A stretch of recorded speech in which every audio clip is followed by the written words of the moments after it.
tentang pengertian koperasi. Koperasi merupakan organisasi bisnis yang dimiliki atau dioperasikan oleh orang seorang demi kepentingan bersama. Koperasi melandaskan kegiatan berdasarkan prinsip gerakan ekonomi rakyat yang berdasarkan asas kekeluargaan. Meskipun perkoperasian ini tidak termasuk sebagai lembaga keuangan yang diawasi oleh OJK atau Otoritas Jasa Keuangan, namun perkoperasian memiliki kontribusi dalam perekonomian Indonesia. Lembaga yang mengatur dan mengawasi koperasi adalah Kementerian Koperasi dan UKM Republik Indonesia dan jajarannya baik tingkat pusat maupun tingkat daerah. Peran dan fungsi koperasi tidak kalah penting bila dibandingkan dengan lembaga keuangan lain yang diawasi oleh Otoritas Jasa Keuangan karena memberi dampak yang luas bagi masyarakat. Nah, kemudian kita akan membahas fungsi dan peran koperasi itu sendiri.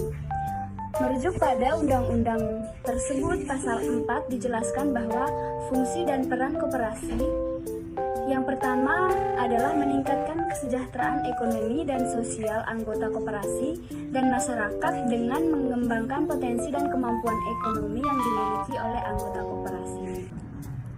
Yang kedua adalah meningkatkan kualitas kehidupan masyarakat dilakukan oleh koperasi secara aktif. Yang ketiga, koperasi sebagai sokoguru dalam memperkuat ekonomi rakyat sebagai dasar kekuatan dan ketahanan ekonomi nasional. Yang keempat, mewujudkan dan mengembangkan ekonomi nasional berdasarkan asas kekeluargaan dan demokrasi ekonomi. Selanjutnya kita akan membahas prinsip koperasi. Yang pertama atau A, prinsip koperasi sebagai berikut. 1. Tidak ada paksaan untuk menjadi anggota yang bersifat terbuka. Yang kedua, dijalankan secara demokratis. Yang ketiga, besarnya jasa usaha anggota mempengaruhi besarnya pembagian sisa hasil usaha yang diterima. Yang keempat, masing-masing bertindak sebagai anggota. Yang kelima, pemberian imbalan hasil terbatas terhadap modal yang disertakan. Yang keenam, kemandirian. B. Prinsip berikut dipakai dalam mengembangkan koperasi. 1. Pendidikan mengenai perkoperasian. 2. Kerjasama di antara koperasi. Selanjutnya kita akan membahas tentang jenis-jenis koperasi. Merujuk pada pasal 16 Undang-Undang Perkoperasian, ada beberapa jenis koperasi antara lain yaitu 1. Koperasi simpan pinjam, yang kedua koperasi konsumen, yang ketiga koperasi produksi. Selanjutnya, Undang-Undang Nomor 25 Tahun 1992 tentang Perkoperasian pasal 41 mengatur tentang modal koperasi untuk mengembangkan usahanya. A. Modal sendiri yang bersumber dari 1. Simpan wajib, 2. Simpan pokok, 3. Dana cadangan. B. Modal pinjam yang bersumber dari 1. Anggota, 2. Koperasi yang lainnya, 3. Bank dan lembaga keuangan lain, 4. Penerbitan obligasi dan lainnya yang sah. Modal tersebut digunakan sebagai modal operasional koperasi maupun sebagai modal untuk memfasilitasi kebutuhan pendanaan anggota. Sebagai rujukan dalam pengoperasian koperasi simpan pinjam adalah Peraturan Menteri Koperasi dan Usaha Kecil Menengah Republik Indonesia Nomor 15 per MKUKM 9/2015 tentang usaha koperasi simpan pinjam. Dijelaskan bahwa A. Koperasi melakukan 1. Menghimpun dana anggota dalam bentuk simpan dan tabungan. 2. Memberikan kredit kepada anggota atau calon anggota koperasi atau koperasi lain dan anggotanya. Yang ketiga, mengelola dana agar terjadi keseimbangan antara sumber dana dan penyaluran kredit. Selanjutnya B. Penerimaan simpanan. 1. Simpanan anggota mendapat imbalan jasa yang besarnya ditentukan oleh rapat anggota. Yang kedua, simpanan di koperasi dapat terbentuk deposito dan tabungan. Yang ketiga, koperasi berkewajiban meminjam simpanan dan tabungan anggota atau calon anggota koperasi lain dan atau anggotanya. Yang C. Pemberian kredit. 1. Pemberian kredit kepada anggota wajib memperhatikan prinsip kehati-hatian. Kedua, menyalurkan kredit kepada anggota di mana suku bunga kredit besarnya ditentukan oleh rapat anggota. 3. Pemberian kredit untuk memenuhi kebutuhan anggota. 4. Dalam hal terdapat kelebihan dana setelah pemberian kredit anggota, maka koperasi dapat menempatkan dana tersebut sebagai satu simpanan pada koperasi sekunder, dua deposito, giro dan bank, ketiga investasi melalui pemberian saham, obligasi, surat berharga milik negara dengan persetujuan rapat anggota. D. Jaminan. Untuk mengurangi risiko pemberian kredit kepada anggota koperasi, dapat yang satu, menetapkan simpan wajib sebagai pemohon fasilitas kredit. Dua, menetapkan sistem tanggung rentang antar anggota.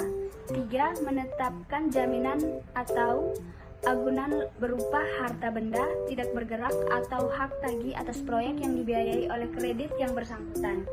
Empat, menetapkan harta benda bergerak yang diikat dengan fidusia. Dan yang kelima, menutup dengan asuransi atau pinjaman. Serta yang keenam, bila jangka waktu kredit telah jatuh tempo dan anggota tidak dapat menyelesaikan kreditnya, maka koperasi akan mengeksekusi anggunan. Selanjutnya, tujuan koperasi. Sebagaimana layaknya badan usaha lainnya, koperasi juga bertujuan untuk memperoleh keuntungan atau yang dikenal dengan istilah sisa hasil usaha. Keuntungan koperasi diperoleh dari pendapatan bunga atau koperasi konvensional atau margin dan bagi hasil koperasi syariah. Hasil dari kredit atau pembiayaan yang diberikan kepada anggota koperasi tersebut. Pemberian kredit atau pembiayaan kepada anggota merupakan aktivitas utama dari pendirinya koperasi, sehingga anggota dapat dengan mudah mendapatkan modal untuk mengembangkan usahanya. Sisa hasil usaha adalah pendapatan koperasi yang didapat selama 1 tahun dikurangi dengan pembiaya, penyusutan kewajiban dan beban pajak dalam tahun yang bersangkutan.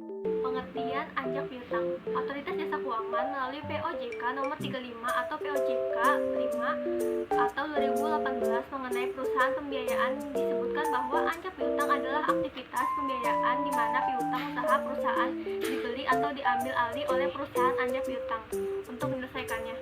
OJK 2018. Anjak piutang merupakan salah satu bentuk pembiayaan jangka pendek dengan cara mengalihkan piutang perusahaan kepada pihak lain. Piutang usaha timbul karena perusahaan melakukan penjualan barang secara kredit atau melakukan pembayaran kepada perusahaan dengan cara tempo. Kedua hal tersebut akan menyebabkan timbulnya piutang usaha. Perusahaan atau perusahaan baru dapat menerima dana setelah piutang tersebut setelah jatuh tempo. Artinya ada dana milik perusahaan yang tidak dapat dioperasionalkan kepada modal kerja. Padahal perusahaan tetap harus membeli barang modal untuk menjalankan operasionalnya. Berikut adalah piutang usaha yang sering dijadikan objek aspek piutang adalah 1. Piutang atau tagihan berupa invoice suatu perusahaan yang belum jatuh tempo. 2. Piutang yang disebabkan oleh surat berharga yang belum jatuh tempo. 3. Piutang sebagai akibat proses pengiriman barang sebagai pengganti letter of credit. Pihak yang terlibat dalam anjak piutang secara umum ada 3 pihak yang terlibat dalam transaksi anjak piutang, yaitu klien, faktor, dan pelanggan. Adapun penjelasannya sebagai berikut. 1. Klien merupakan perusahaan yang menjual tagihannya kepada perusahaan anjak piutang melalui suatu perjanjian casing. 2. Faktor merupakan perusahaan anjak piutang yang membeli atau mengambil alih piutang perusahaan atau klien. 3. Pelanggan merupakan perusahaan yang melakukan transaksi jual beli dengan klien dan menyepakati pembayarannya tersebut diserahkan kepada faktor. Dasar hukum anjak piutang. Yang pertama, pasal 6 huruf 1 Undang-Undang Nomor 7 Tahun 1992 tentang perbankan. Yang kedua, keputusan Presiden atau Kepres nomor 81 tahun 1988 tentang lembaga pembiayaan. Yang ketiga, keputusan Menteri Keuangan nomor 468 atau KMK 017 atau 1965 tentang penentuan dan tata cara pelaksanaan lembaga pembiayaan. Yang keempat, peraturan Menteri Keuangan nomor 84 atau PMK 012 atau 2006 tentang perusahaan pembiayaan. Yang terakhir, peraturan Presiden atau PP nomor 9 tahun 2009 tentang lembaga pembiayaan. Berikut adalah manfaat dari anjak piutang. Yang pertama adalah memperlancar arus kas. Manfaat pertama perjanjian anjak piutang adalah memperlancar arus kas perusahaan baik secara nyata atau di atas laporan neraca. Yang kedua, memindahkan resiko ke pihak anjak piutang. Anjak piutang merupakan salah satu jenis aset lancar yang bisa berubah jadi tak lancar jika penagihannya macet. Yang ketiga, mempercepat proses produksi. Manfaat ketiga anjak piutang adalah proses produksi semakin cepat. Beberapa manfaat dari penggunaan jasa anjak piutang oleh pihak terkait. Yang pertama, perusahaan anjak piutang atau faktor. Yang kedua, klien atau pemilik tagihan atau piutang. Dan yang terakhir, pelanggan. Untuk mengetahui mekanisme ajak piutang, bisa dilihat pada gambar berikut ini yang saya tampilkan di dalam layar. Ada beberapa mekanisme yang dipakai dalam transaksi ajak piutang sebagai berikut. A. Berdasarkan pemberitahuan kepada pelanggan. Yang pertama, disclose.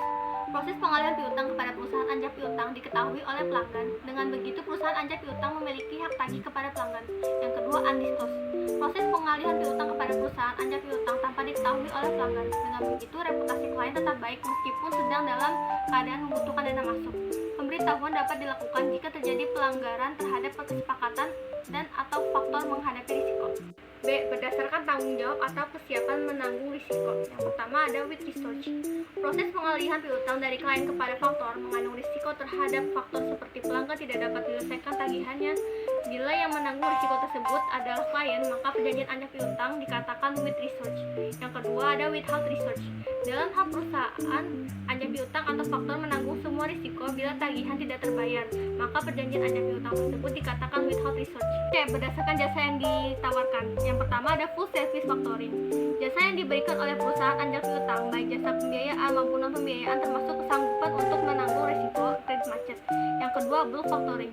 Jasa yang diberikan oleh perusahaan ajak piutang adalah jasa pembayaran dari pemberitahuan jatuh tempo tagihan kepada pelanggan. Yang ketiga, maturi factoring.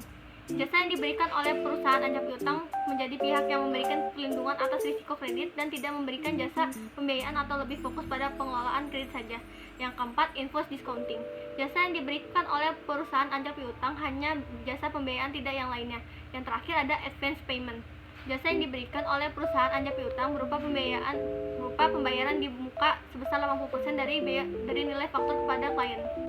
Kesimpulan dari pembahasan kami adalah koperasi dan ajak piutang adalah dua elemen penting dalam pengembangan ekonomi berbasis masyarakat.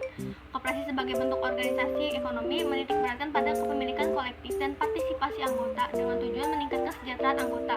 Koperasi mempromosikan kerjasama dan pengambilan keputusan demokratis. Koperasi juga berfungsi sebagai sarana untuk menghadapi tantangan ekonomi bersama dan memperkuat daya tawar anggotanya di pasar. Sementara itu, ajak piutang menjadi aspek krusial dalam layanan keuangan yang disediakan oleh koperasi. Layanan ini memberikan solusi keuangan yang terjangkau dengan memberikan pinjaman kepada anggota koperasi yang dijamin oleh piutang dan dimiliki oleh anggota tersebut. Ajak piutang berperan dalam memberikan akses modal kepada anggota koperasi untuk mendukung usaha mereka, baik itu pertanian, pasar, tetapi juga mendukung pertumbuhan ekonomi lokal. Secara keseluruhan, koperasi dan ajak piutang bukan hanya instrumen ekonomi, tetapi juga pilar dalam membangun komunitas yang kuat dan berdaya saing. Dengan menggabungkan prinsip kebersamaan dan layanan keuangan yang inklusif, keduanya membentuk fondasi untuk transformasi ekonomi yang berkelanjutan dan adil.